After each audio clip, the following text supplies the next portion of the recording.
आगरा का ताजमहल दुनिया के 7 अजूबों में से एक माना जाता है। 42 एकड़ में फैले ताजमहल को शाहजहां ने अपनी पत्नी मुमताज की याद में बनवाया था। 1648 में बने इस अजूबे को इस तरह से बनाया गया है जो इतने सालों बाद भी अपना रंग नहीं उतारा है। ताजमहल आज भी अपने खूबसूरत डिजाइन और आर्किटेक्चर की वजह से लाखों विजिटर्स को अपनी तरफ खींच लाता है। यही कारण है कि हर साल ताजमहल को देखने के लिए 70 से 80 लाख विजिटर्स आ जाते हैं। लेकिन एक सवाल जो ज्यादातर लोगों के मन में रहता है वो ये कि ताजमहल को इतनी बारीकी और खूबसूरती से बनाया कैसे गया। न तो उस समय आज की तरह एडवांस मशीनें हुआ करती थी और न ही स्टील और सीमेंट जैसी कोई चीज होती थी। आपको बता दें कि सीमेंट का आविष्कार 1824 में इंग्लैंड के रहने वाले जोसेफ एस्पिन ने किया था। तो इससे लगभग 200 साल पहले ही बिना सीमेंट और कंक्रीट के ताजमहल को बनाया कैसे गया। चलिए सुनते हैं ताजमहल के पीछे की कहानी मेरी जुबानी। ताजमहल को बनाने वाले शाहजहां की कहानी पर नजर डालें तो शाहजहां का जन्म 5 जनवरी 1592 को पाकिस्तान के जोधपुर में हुआ था। शाहजहां के बचपन का नाम खुर्रम था। खुर्रम का नाम बाद में बदलकर शाहजहां रख दिया गया, जिसका मतलब होता है किंग ऑफ द वर्ल्ड। वहीं मुमताज का जन्म 27 अप्रैल 1593 को हुआ था और इनका नाम अर्जुमंद था। 1607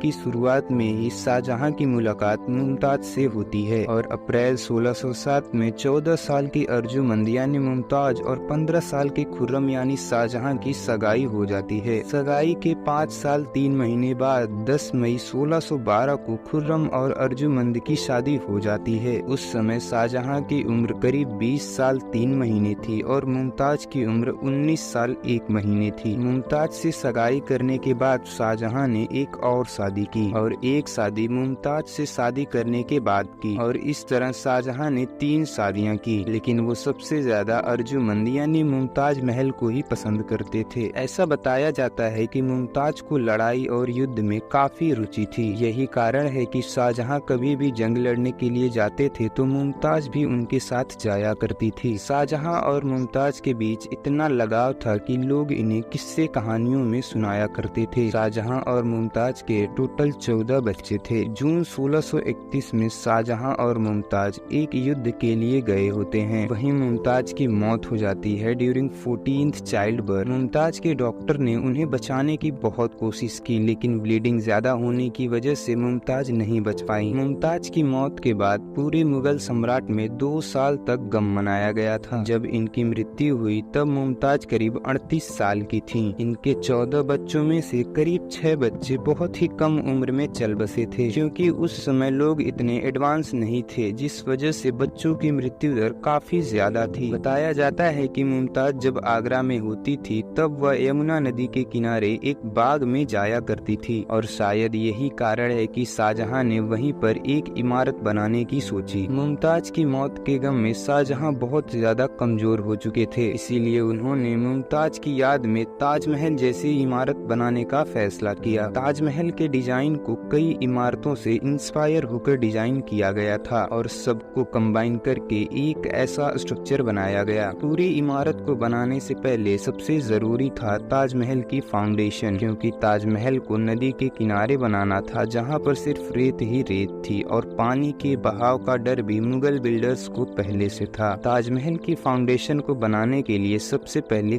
कई गहरे कुओं को खोदा गया। उस समय फाउंडेशन के लिए लकड़ी का इस्तेमाल किया जाता था, इसीलिए ताजमहल की फाउंडेशन के लिए भी लकड़ी का इस्तेमाल किया गया था। ये लकड़ी आबनूस नाम की लकड़ी होती है जो नमी पाकर अपनी मजबूती बरकरार रखती है। ये आम लकड़ियों की तरह नमी पाकर नहीं फैलती और कभी भी खराब नहीं होती। ताजमहल की फाउंडेशन के लिए कुएं खोदने के बाद उसके अंदर आबनूस की लकड़ियों को डाला गया और अंत में इन लकड़ियों के ऊपर पत्थर और लोहे जैसी कई मजबूत चीजों को डाला गया। ताजमहल के निर्माण के समय भारत के साथ साथ पूरे एशिया से मटेरियल्स मंगाए गए थे। सामानों और मटेरियल्स को ले जाने के लिए 1000 से भी ज्यादा हाथियों को काम में लिया गया था। ताजमहल के ऊपर लगे संगमरमर को आगरा से 400 किलोमीटर दूर राजस्थान से लाया गया था। जैस्पर को पंजाब से और जेड और क्रिस्टल को चीन से लाया गया था। साथ ही तिब्बत, अफगानिस्तान और श्रीलंका से भी पत्थरों को लाया गया था। कुल मिलाकर ताजमहल में 28 तरह के कीमती कीमती पत्थरों को सफेद संगमरमर के साथ जोड़ा गया था। कुछ रिसर्चर्स बताते हैं कि ताजमहल की नींव लगभग 18 मीटर नीचे तक है। इसे बनाने के लिए 20,000 से भी ज्यादा मजदूरों को काम पर लिया गया था। बहुत से लोगों को लगता है कि ताजमहल पूरी तरह से संगमरमर से बना है, जबकि ऐसा नहीं है। इसके अंदर की दीवारें लाल ईंटों से बनाई गई हैं और ऊपर से संगमरमर की परत चढ़ाई गई है। ताजमहल को यमुना के किनारे बनवाने का एक और रीजन ये बताया जाता है कि ये नदी स्वर्ग की 4 नदियों में से एक है। इसीलिए यह फैसला लिया गया कि मुमताज की कब्र को इस नदी के पास ही बनाया जाए। ताजमहल की नींव को बनाने के बाद मकबरे की दीवारों के साथ साथ मस्जिद, गेस्ट हाउस और दरवाजे का निर्माण किया गया। पूरी तरह से बन जाने के बाद ताजमहल की दीवारों पर डिजाइन, लिखावट और पेंटिंग को डिजाइन किया गया। इस पूरी इमारत को बनाने में और इसकी डिजाइनिंग करके पूरी तरह तैयार करने में 20 साल से भी ज्यादा का समय लगा। ताजमहल में लगाए गए पत्थरों को जोड़ने के लिए सीमेंट की जगह एक खास तरह के पेस्ट को बनाया गया। इस पेस्ट में गुड़, बतासे, बेलगिरी पानी, उड़द की दाल, दही, जूट और कंकर को चूने के साथ मिलाकर इस्तेमाल किया गया था। ताजमहल के चारों कोनों पर बनी इन मीनारों को थोड़ा बाहर की ओर झुकाकर बनाया गया है। ऐसा इसलिए क्योंकि अगर इन्हें बिल्कुल सीधा बनाया जाता तो दूर से देखने पर ये अंदर की ओर झुकी नजर आती। एक और कारण ये भी है कि अगर भूकंप की वजह से मीनारें गिरती भी हैं तो वो बाहर की ओर गिरे और ताजमहल सेफ बच जाए। इस मकबरे के ऊपर बने संगमरमर के गुम्बद की ऊंचाई लगभग 35 मीटर है। इसके साइज की वजह से इस टॉम्ब को प्याज का गुम्बद भी कहा जाता है। एक नजर अगर इसकी कीमत पर डाले तो उस समय के हिसाब से 3 करोड़ रुपए इसे बनाने में खर्च किए गए थे, जो कि आज की कीमत से देखें तो 1 से 2 बिलियन डॉलर के बीच ताजमहल की कीमत हो सकती है, यानी करीब 8,000 करोड़ से लेकर 10,000 करोड़ रुपए तक। वहीं कुछ लोगों का ये दावा है कि इसकी कीमत 20,000 करोड़ से भी ज्यादा हो सकती है। ताजमहल को बनवाने के बाद शाहजहां मुमताज की याद में उसे रोज देखा करते थे। आखिर मुमताज की आखिरी ख्वाहिश थी कि उनकी कब्र सबसे सुंदर मकबरे में हो और शाहजहां ने अपनी दौलत की परवाह किए बिना इस आलीशान मकबरे को बनवा डालते हैं। बताया जाता है कि ताजमहल को पूरा होने के तुरंत बाद ही शाहजहां के बेटे ने उन्हें आगरा के किले में नजरबंद कर दिया और वहां उस किले से एक छोटी सी खिड़की थी जहां से ताजमहल दिखाई देता था। अपने ही बेटे द्वारा कैद में डालने के बाद शाहजहां सिर्फ उस खिड़की से ताजमहल को पूरे दिन देखते रहते थे। उस समय शाहजहां की बेटी जहां आरा उनकी सेवा के लिए साथ ही रहती थी। 8 सालों तक कैद में रहने के बाद जनवरी 1666 में इनकी मृत्यु हो गई। उस समय शाहजहां की उम्र करीब 74 साल थी। बाद में इनकी कब्र को भी मुमताज के साथ ताजमहल में ही दफन कर दिया गया। शाहजहां के द्वारा बनवाया गया ताजमहल आज पूरी दुनिया को अपनी तरफ अट्रैक्ट करता है। ताजमहल का कलर दिन के हर पहर में बदलता रहता है। कभी ये एकदम सफेद नजर आता है तो कभी पिंक तो कभी नीला नजर आता है। ताजमहल के इसी नेचुरल कलर रिफ्लेक्शन की वजह से आज तक इसमें किसी भी मॉडर्न लाइट्स का इस्तेमाल नहीं किया गया है, क्योंकि मॉडर्न लाइट्स ताजमहल की नेचुरल खूबसूरती को डैमेज कर देंगी और मॉडर्न लाइट लगाने से कीड़े मकोड़े भी ताजमहल को डैमेज करना शुरू कर देंगे। शाहजहां को लेकर एक पॉपुलर मिथ है कि वो यमुना नदी के पास ब्लैक ताजमहल बनवाना चाहते थे। हालांकि आपको बता दे कि ऐसा कोई भी हिस्टोरिकल एविडेंस नहीं है जो ये क्लेम करता हो कि शाहजहां एक्चुअल में ब्लैक ताजमहल बनवाना चाहते थे। एक और पॉपुलर मिथ ये है कि शाहजहां ने ताजमहल को बनवाने वाले 20,000 वर्कर्स के हाथ काट दिए थे ताकि वो ताजमहल जैसी खूबसूरत चीज दोबारा न बना सके। लेकिन ऐसा ना ही किसी हिस्टोरियन ने बताया और ना ही ताजमहल से रिलेटेड उस समय की किसी भी किताब में लिखा गया है कि शाहजहां ने उन मजदूरों के हाथ काटे थे। इस बात का ना कोई हिस्टोरिकल एविडेंस है और ना ही कोई फैक्चुअल प्रूफ है, बल्कि ऐसा माना जाता है कि शाहजहां ने उन कारीगरों को पूरी उम्र काम न करने का वादा किया था। एक और मिथ ये है कि शाहजहां ने ताजमहल को सपने में देखकर बनवाया था, लेकिन ताजमहल के नक्शे के अनुसार हिस्टोरियंस की माने तो इसके डिजाइन के लिए पूरी दुनिया के वास्तु शास्त्रों की मदद ली गई थी। हालांकि सटीक डिजाइन किसने बनवाया था इसका भी कोई एविडेंस नहीं है। कुछ ऐसी भी कंट्रोवर्सीज हुई हैं जिनमें ताजमहल को एक शिव मंदिर क्लेम किया गया है और इसका नाम पहले ताजमहल की जगह पर तेजो महाल्या बताया जाता है। हालांकि इस बात का भी अभी तक कोई कोई प्रूफ नहीं है। उम्मीद है आपको यह वीडियो पसंद आई होगी। मिलते हैं आपसे अगली वीडियो में, तब तक के लिए जय हिंद।